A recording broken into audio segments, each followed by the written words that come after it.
दर्शक पनि देख्न सक्नुहुन्छ अहिले हामी तपाईलाई नागढुङ्गा सुरुङ मार्गको दृश्य देखाइरहेका छौं। करिब 22 अर्ब लगानीमा निर्माण भइरहेको 2688 मिटर लम्बाइ रहेको यो नागढुङ्गा सुरुङ मार्ग नेपालको एउटा गौरवको आयोजना हो।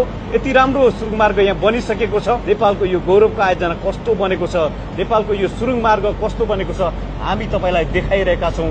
सुरुङ मार्ग भित्रको दृश्य ओरदेखि परसम्म 2600 मिटर लम्बाइ भएको यो सुरुङ मार्गको सबै भागहरू के कस्तो बनेको छ एकदमै हामी देखाउँदैछौं। मन्त्रमुग्ध हुनुहुनेछ। हाम्रो देशमा पनि यति राम्रा खालका प्रोजेक्टहरू बन्दा रहेछन् भने पक्कै पनि तपाईलाई लाग्न सक्छ र यो खालको शीतलता पनि हामी यहाँ अनुभूति गरिरहेका छौं।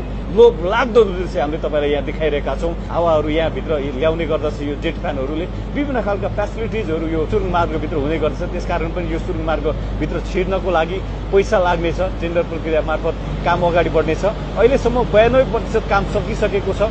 92% काम सकिँदाखेरि नागढुङ्गा सुरुङ मार्ग कस्तो देखियो भनेर आज हामी देखाउँदैछौँ। धमाधम यहाँ रङ लाउने काम पनि भइरहेको छ। यसलाई चटक्क पार्ने काममा अहिले धमाधम यहाँ कर्मचारीहरू कामदारहरू लागिरहनु भएको छ।